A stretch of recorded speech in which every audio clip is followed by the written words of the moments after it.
afternoon, y'all. Apologize. Literally just got off the plane. Okay, we're doing Epstein files. So this week the DOJ allowed members of Congress to access the Epstein files that were unredacted. My primary focus going in the first day, which was on Tuesday, was on co-conspirators within the files. Interestingly enough, and I posted this online, the picture of the document, I believe, the number one document that was most important to me came from the Southern District of New York about co-conspirators that were investigated. And wouldn't you know, I found the document within the database. However, all the information was redacted. Every single name of a co-conspirator in that document from the Southern District of New York was redacted.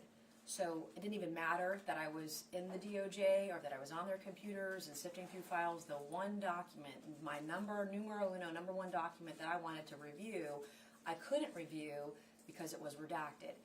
There were some documents that were, and this was one of the ones that was put on the DOJ website and then taken down. There were a number of documents that I could not find within the files at the Department of Justice. And if you could find a document, good luck, and you had to cross your fingers and pray that it was unredacted to get any sort of information. I went there 2 days in a row. There Tuesday and Wednesday. You were only allotted 2 hours per time slot at the Department of Justice. Essentially, the room that you walk into is the size of a closet, about the size of that bathroom right there. And there were 4 desks in there, each with a computer. And then you had usually 1 to 2 monitors. You had monitors, people at the DOJ that were monitoring you, would answer your questions if you had some. There's also a tech person who would log you into the computer. They log you into the computer because every member of Congress was given a unique ID so that the DOJ could track you. And the DOJ could track the documents that you searched for, the documents that you opened, and the documents that you reviewed. I'm probably the last person, because I used to be a computer programmer, that you'd want in your software. And yesterday I was tinkering around, I was inside it looking at some of the information included in the software and was able to verify that the DOJ is in fact, I would call it, quote, tagging members of Congress in the documents that they are searching and then opening and reviewing. The minute that you touched a document, the DOJ software tagged your name in it. And if you didn't know where to look, you wouldn't know where to find it, but I did, and I wanted to verify that's what they were doing, and they were. And then all that information is time-stamped. And I wonder what they're looking for, why they're monitoring us, and why they're spying essentially on members of Congress. And you have to ask yourself, does this cross the line in terms of branches of government, and what our role is there with oversight of that investigation or lack thereof, and then the DOJ. So that was a thing. These documents that I brought with me today are related to things in South Carolina, certain names. This is the pageant. I know that there were some emails regarding a former pageant queen that I read online between Epstein and her. So I have all those emails printed off here that I've been going through. There are some businesses in the state of South Carolina and individuals from here that may have been involved in business dealings with Jeffrey Epstein. So we're doing a bit of that research right now to see. I did read the documents related to the victim out of Hilton Head Island. Obviously, I'm not going to disclose any of her information about her, but deeply painful to read her testimony and what happened to her at the very young age of 13. And what I realized in reviewing these documents is that this touched thousands of lives. And it wasn't just in Palm Beach or in New York or on Little St. James. I mean, I saw evidence, and this is giving me chills right now, goosebumps, of people all around the world trying to sell Jeffrey Epstein women.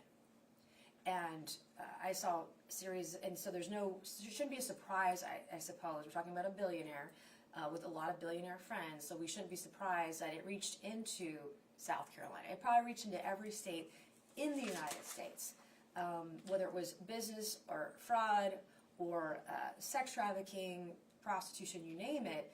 This had to touch people in every state in the country. In several countries around the world, we're talking about a global sex trafficking ring. And there was an email that I know a lot of people posted online where it was referencing a 9-year-old. That particular email where it says new Brazilian came in and it was referencing a 9-year-old. Well, that was a typo. I don't know how you get a typo in some of these documents. It was actually, I believe, a 19-year-old. And that email came from a woman in Paris at a modeling agency, and that woman will be listed on a list of names that I will be providing to the Oversight Committee of people that I want to have interviewed, depose, and to testify before Congress about what was actually going on. And there were a lot of women that were trying to recruit women or, send pictures. This was a modeling agency agent out of Paris that was sending Jeffrey Epstein a photo of an undressed 19-year-old model, new model from Brazil. And, and so time and time again, you would see evidence of women recruiting other women, women trying to recruit underage girls, etc., that kind of thing. That was one of the reasons why I just realized, wow, number one, it's so widespread, this is worldwide. Two, it wasn't just men who were predators, there were women who were predators too. Some of the other documents that I uncovered and read through were really the harrowing details of 12-year-olds, 13-year-olds, 14-year-olds that were recruited by Epstein, that were groomed by Epstein, and not only were they raped and sexually assaulted, they were then paid to recruit other girls to come into the trafficking ring. And we're talking a 14-year-old child.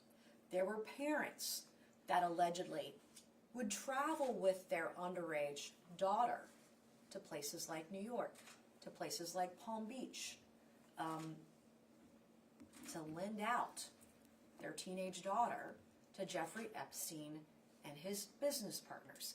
So when you read that, it's really, it's shocking.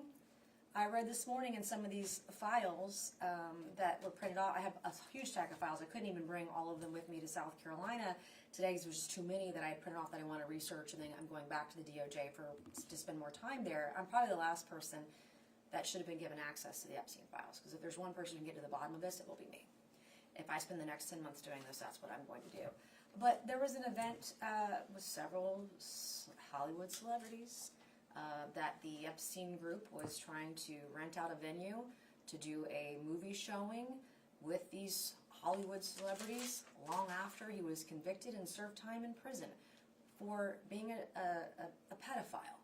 And so when I would see this, these are names everybody knows. These are movie stars, these are media pundits, these are billionaires. It's really unbelievable, and it's shocking what has gone on here. The other thing that's shocking is that the DOJ hasn't made a single arrest of anybody else except for, save for, one accomplice. And we all know that is not humanly possible. You can't have thousands of victims and only one accomplice. Somebody drove the car, somebody flew the planes, somebody opened the doors, someone was the housekeeper. All these properties, there were witnesses. And then there are the cases of some of these billionaires who are allegedly involved in the sex trafficking operation that were paying money in settlement agreements, in civil settlement agreements, monies to other countries. I read a document this morning with Leon Black's name in it, allegedly, that paid off women in settlements for allegedly being sexually assaulted. So I'm going to get to the bottom of this. Number one. Two, I'll be focusing on, what commonalities there were in South Carolina, because I've heard there may be other victims that are here as well. But my most and my greatest concern is that nothing's going to happen after this. And my biggest priority is to make sure that we get the information out there so that people go to jail. And if the DOJ isn't going to do their job, then I will do their job for them. And if it means we shame these people out of civil society and out of existence, then that's what we're going to do. If they're not going to go to jail, then that's what we're going to do. The other thing that I realized this week is that this goes back decades. This isn't just the current administration. This isn't just the Biden administration. This isn't just Obama. This goes back to George Bush's administration, to his DOJ, to his FBI, to prosecutors in Florida. I want to bring in Acosta. I want to know why this deal was done. The victims weren't asked about settling it out with Epstein and why that happened. I want to know why these predators were protected and the victims exposed. And as we all know this week, there were victims' names and contact information that were made public. and yet you've redacted the names of potential predators, but you revealed the names of potential victims. Some of these women have never come forward publicly and have always been Jane Doe. And then, at the same time, you understand a little bit better why none of these kinds of cases ever get prosecuted anywhere. I mean, when was the last time a rapist really went to jail and served big prison time for doing something like this in the state of South Carolina? I came forward over 2 years ago with video and photographic evidence of women being abused, and not a single arrest over 2 years later. And leadership in this country starts at the top. This is a cultural issue where women are treated like second-class citizens. It's been going on for thousands of years. And I want to thank the Epstein victims for their bravery, for their courage, for coming forward and being vulnerable and telling the truth, regardless of the attacks. And now they're being blamed, now they're being attacked, just like most women are who come forward. I've been attacked too. But people have to go to jail. And if we can make this happen with the Epstein and the Epstein cases, then it can happen everywhere in the country for every young woman who's been abused. The letter I put out today to the DOJ, and I have 4 letters right now that you're going to be seeing in my office disseminate over the next couple of days based on my last 2 days at the Department of Justice. This one today was to Attorney General Pam Bondi. We have this law signed into place, the Epstein Files Transparency Act that was signed into law that requires the Department of Justice to release all unclassified records. Now the DOJ has put records up and then taken them down. And I want a list of all the records, the file names, and a quick summary of what that document is, why it was removed from the DOJ website, and what was the reason, and when it's going to be placed back up on the DOJ website. And then I'm going to want to see a copy of all those documents unredacted. Next, I have a letter going out to the Southern District of New York any day now. One of the excuses of the DOJ, and this can't possibly be true, no one in their right mind believes this, but one of the excuses that we were given, and the reason why some of these documents were redacted in the DOJ system is because they say that's the way the data came to the DOJ, that it came already redacted, protecting the names and identities of the predators. We all know this isn't true. Because if the names of the victims in those same documents weren't redacted when they came over, then you can't tell me that it's truthful that they were redacting the names of the predators when it came to the DOJ. I don't believe that. And so I am putting a letter together for the Southern District of New York to provide all of their documents unredacted to the DOJ. Like, I can't even in my right mind.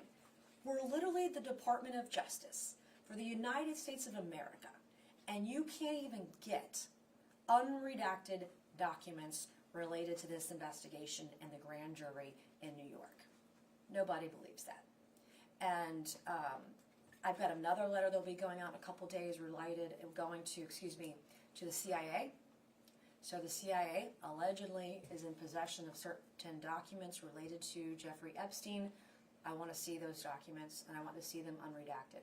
I want to see a copy of all of Jeffrey Epstein's passports, and under every single pseudonym, he had those passports under as well. So you'll see that. The fourth one, I was doing this like stream of consciousness yesterday and this morning. Do you remember the fourth one? No, I can get it. We can follow up with you afterwards. It's been a long week. But at the end of the day, it's going to be a list of names. I'm sorry. The fourth document is a list of names to the Oversight Committee. There are more names than I imagined that would be on that list, and they're not all criminals. I'm not saying that. I'm not saying that everyone committed a crime on the list I'm going to provide to the Oversight Committee, but I will be including who I believe to be witnesses, who I believe to be potential predators, and people who have information that will be of value to the committee in investigating the Epstein files. I am taking great care, because there are names of women on my list, to ensure that the women I will be listing are not victims of Jeffrey Epstein. So that's my number one priority, is to make sure that I'm not exposing any victim unnecessarily. I will not make the mistake of the DOJ. All right, and the list is actually, it's very long, and it's in my notes here. I've got my notes from the DOJ, and I've got a list of names of people within this that I want to that will be on that list to the Oversight Committee. I've warned the chairman that that list is coming, and I want those people to be invited to testify or be interviewed or deposed by the Oversight Committee. And if they won't come to the Oversight Committee, they need to be subpoenaed. And I do believe there needs to be a special task force. If the DOJ won't do it, then the House Oversight Committee or some variation thereof, either a subcommittee on the House Oversight Committee, or a separate special task force. I will be requesting this to the Speaker of the House and to the Chairman of the Oversight Committee. There needs to be a special task force that is strictly looking at these files, what happened, when it happened, and who covered it up. Because at the end of the day, none of this matters if nobody goes to jail and if none of these predators are shamed out of existence. So with that, I will take some questions. Yeah, question for you. We've seen across the globe other leaders step down because of their ties to Epstein. Why do you think that has yet to happen here in the States? That's a great question. We've seen more punishment of some of these potential predators in other countries than our own. You saw Prince Andrew and his title taken away. You're seeing diplomats stripped of their titles and their diplomacy in other countries. Even now, from what I've read in media reports in the UK, King Charles is embarrassed by my comments, by other comments about Prince Andrew. But we've seen other countries do more to punish these individuals than we have. And it goes back to, I think, the culture that we have here. Women who come forward are shamed. They're called liars, no matter the evidence that they bring forward. I'm a witness to that. I've seen that. And it's shameful. It's disappointing. But the only way we change the culture of society is just by pushing harder, pushing for the truth, and pushing for accountability, and pushing for responsibility. And I want all those who covered this up to go to jail, along with those who committed the crimes.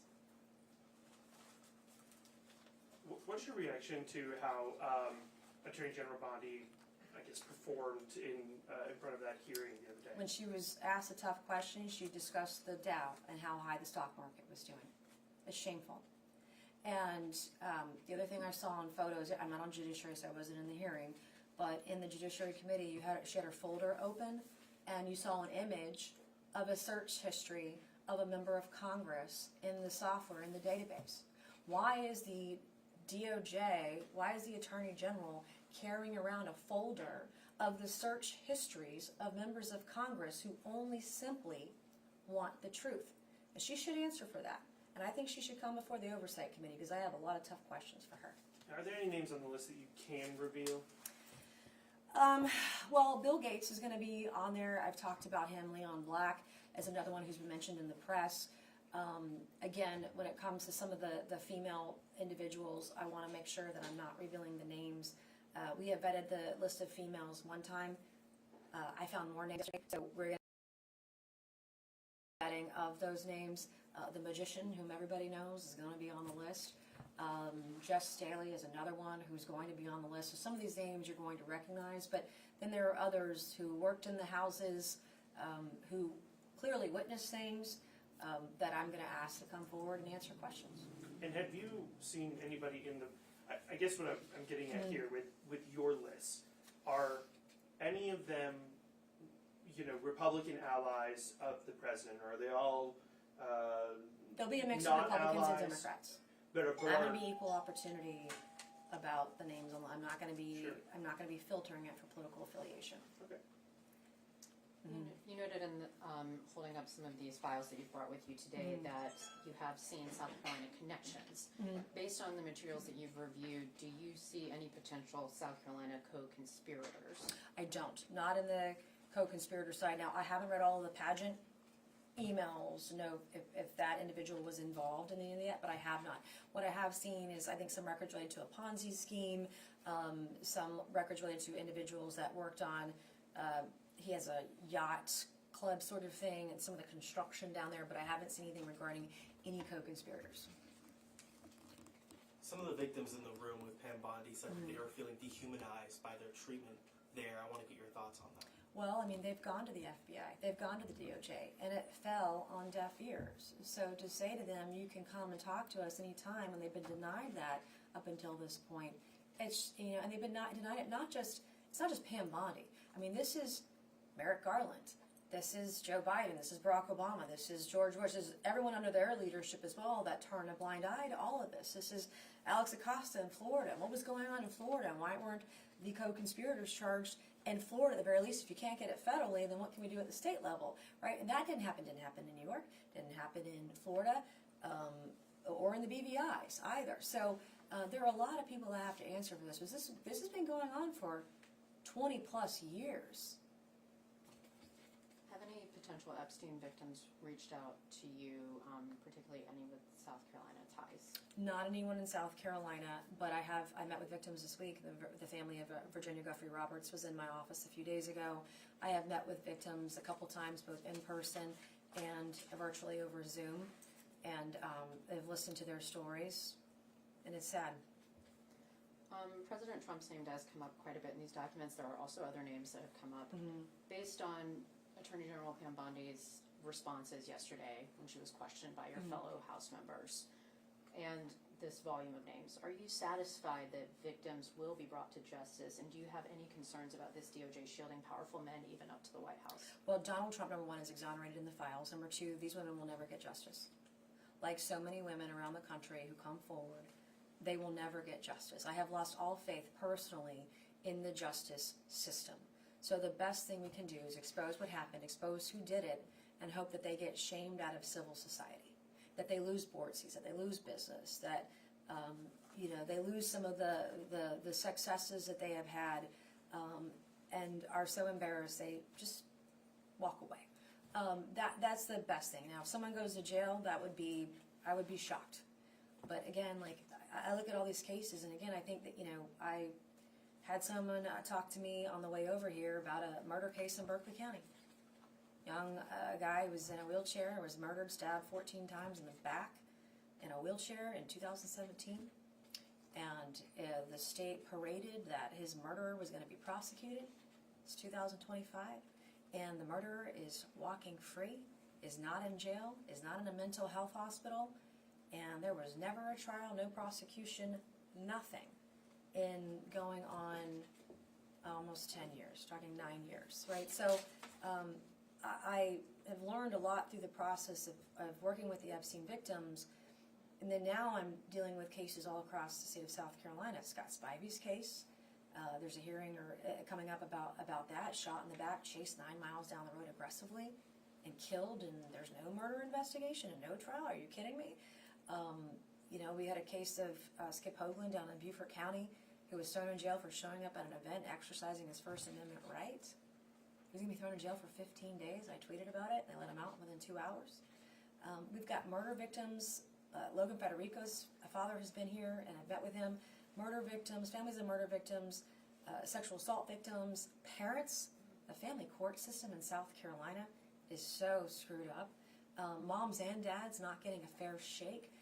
And so I have just learned to live vicariously with all this trauma of all these families who are just begging for a fair trial, just begging to get justice. And I want to be able to give these people hope. And so if we can't get justice in the court system, then we get it in the public domain. And that's what we're going to do with the Epstein files. You've expressed a lot of frustration with the DOJ today.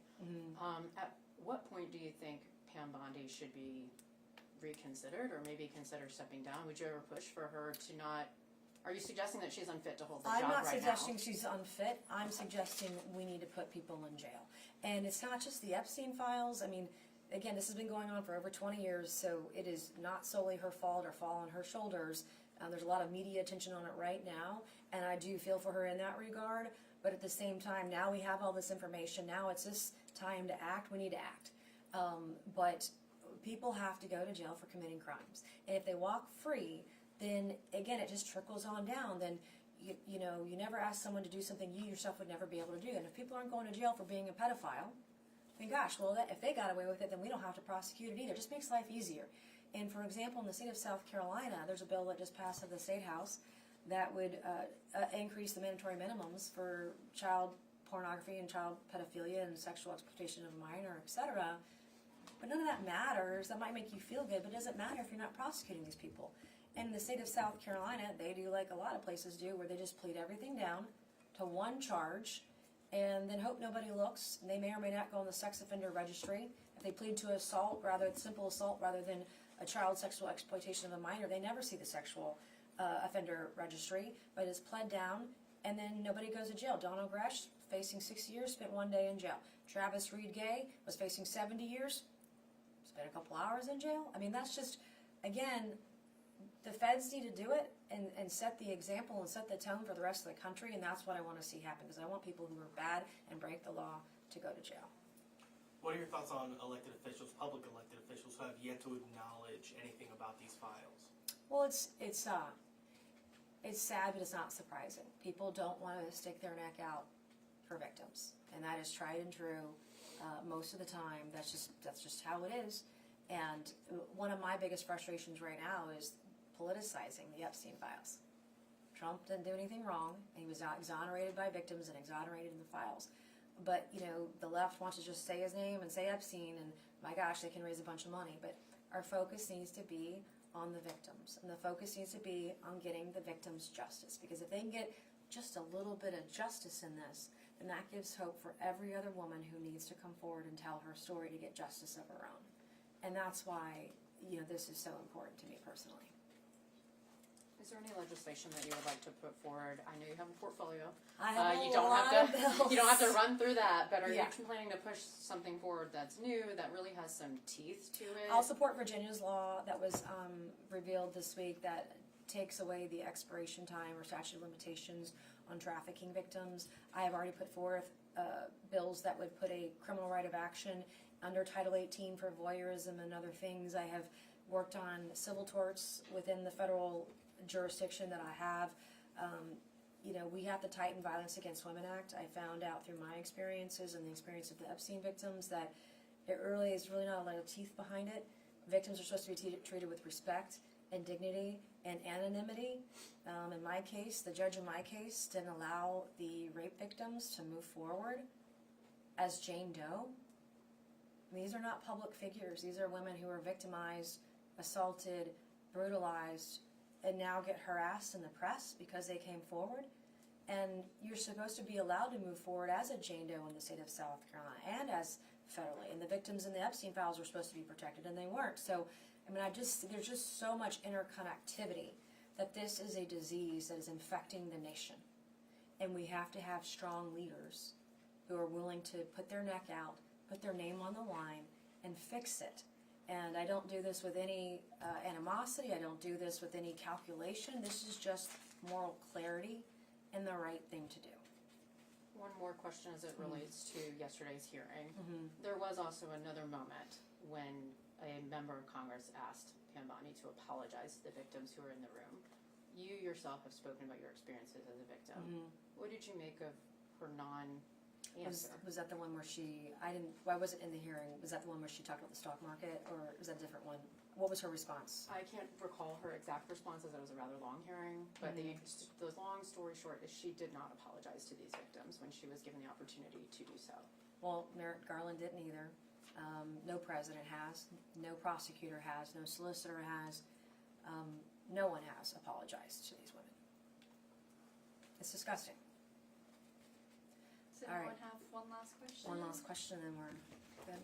Yeah, one last question. Okay. Sorry, not related to the Epstein files, just about the governor's race. I can't. Oh, I cannot. You can ask me about it outside the office, my federal office. So No worries. I can't talk politics in here. No worries. But I'm happy to answer your question when this is over outside. So I'm happy to do that. Thank you. So, all right. Thank you. But not about demonstration. Oh, well, we can just walk in the hallway and then do any other.